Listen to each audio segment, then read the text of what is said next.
A natureza sempre despertou grande curiosidade no homem, forçando-nos a ser intuitivos e a, inevitavelmente, aprender a interpretar a realidade através dos nossos sentidos. Por uma questão evolutiva e determinante para a espécie, o nosso cérebro se tornou uma máquina de detectar e interpretar padrões. Um exemplo viável foi o ato de olhar para o céu e identificar a posição de estrelas, dando-nos a possibilidade de saber o tempo certo para plantar, colher, mudar de um local para o outro e também para estipular as estações do ano. No entanto, nem sempre os nossos sentidos foram capazes de nos guiar a uma conclusão correta da realidade.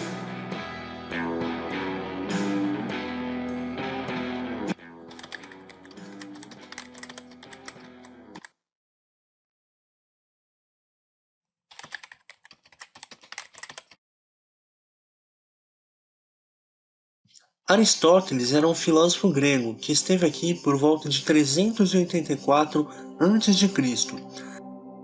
Seus estudos abrangem vários assuntos, tais como o entendimento do mundo natural, que hoje inclusive conhecemos como a própria física, a metafísica, a biologia e, é claro, a filosofia.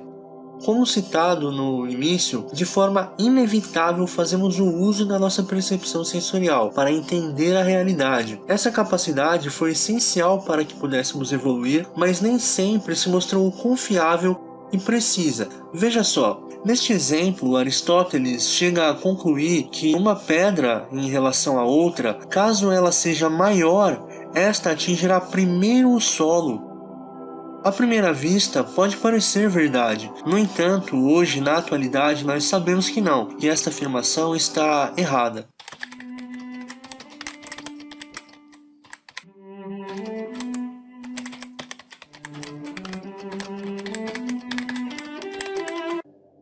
No entanto, as proposições de Aristóteles em relação ao mundo natural seguem uma lógica intuitiva e até elegante de que os corpos celestes, por exemplo, movem-se no espaço enquanto que a Terra permanece inerte, ou seja, permanece parada.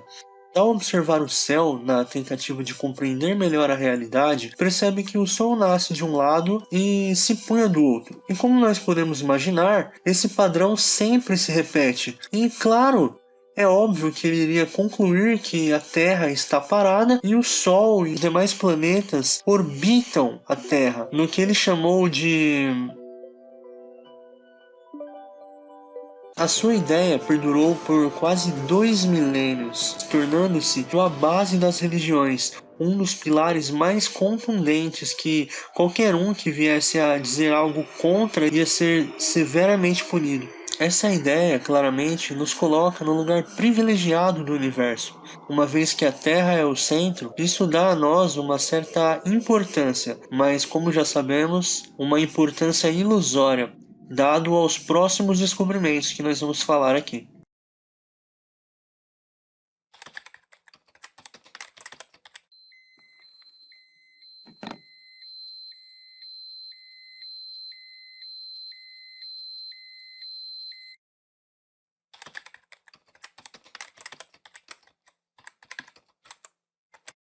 Nicolau Copérnico observou que a ideia de um sistema geocêntrico não levava em consideração a geometria e a matemática. Assim, quando aplicou os devidos conceitos da matemática e da geometria, pôde perceber facilmente que o Sol está no centro do sistema solar, e não a Terra. É importante lembrar que, até aqui, quase 2 milênios, o modelo geocêntrico proposto inicialmente por Aristóteles ainda era aceito pelas religiões.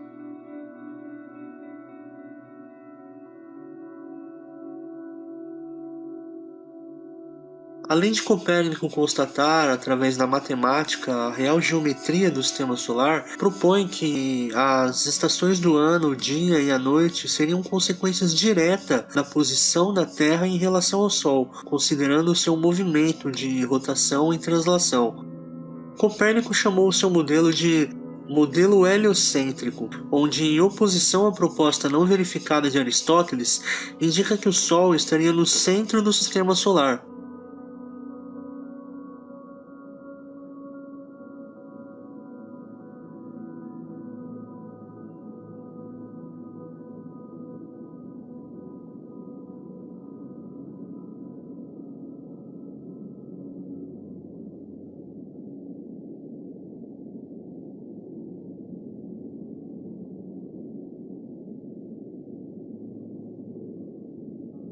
Logo depois de Copérnico dar o nome ao seu modelo, onde aplica a matemática e a geometria para uma melhor compreensão além das suas observações, entra na história Johannes Kepler. Seria um astrônomo alemão, o qual se inclinava às proposições de Copérnico. Foi ele que demonstrou de forma matemática e precisa o movimento dos planetas em torno do Sol, e também o movimento da Lua em torno da Terra. Contribuiu com a proposta de Copérnico quando demonstrou que os planetas não seguem um movimento circular perfeito em torno do Sol, mas que seguem uma trajetória elíptica, isto é, ora estão mais próximos do Sol, ora estão mais longe. Todas essas oposições às ideias de Aristóteles chamaram a atenção dos estudiosos e, ao mesmo tempo, causaram uma recusa aos que se apoiavam no modelo geocêntrico.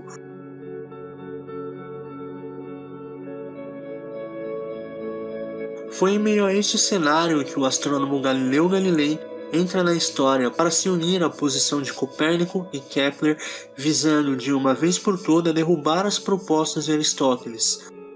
Galileu nasceu em 15 de fevereiro de 1564 na província de Pisa. Foi um grande matemático, astrônomo e filósofo que buscou descrever de forma sistemática e rigorosa a realidade à nossa volta. Galileu reforçou e complementou as proposições de Copérnico e Kepler com a matemática, geometria e seus meticulosos desenhos de observações, expondo-as de forma a nos revelar a real geometria do sistema solar, o que estava de acordo com o modelo heliocêntrico proposto inicialmente por Copérnico. Galileu teve um papel fundamental na ciência.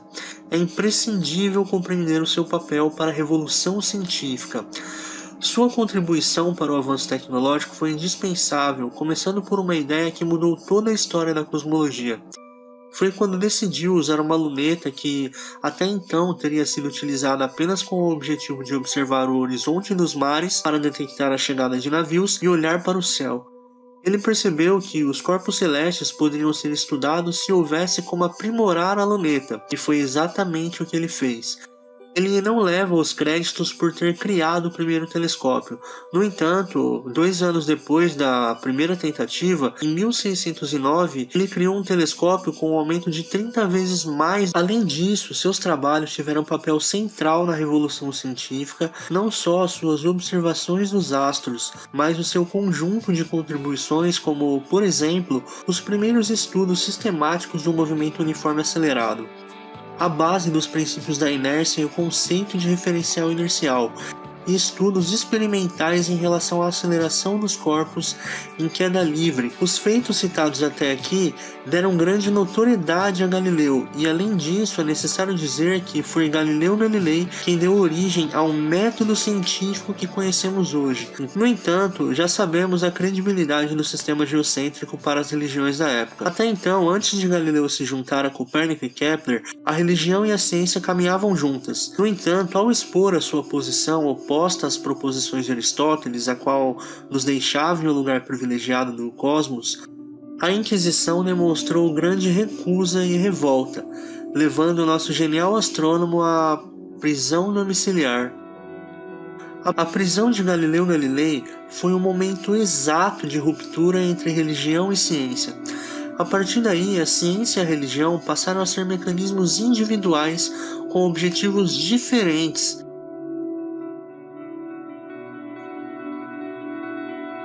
Iniciou-se uma grande revolução científica que nos permitiu avançar no tempo e entrarmos numa nova era.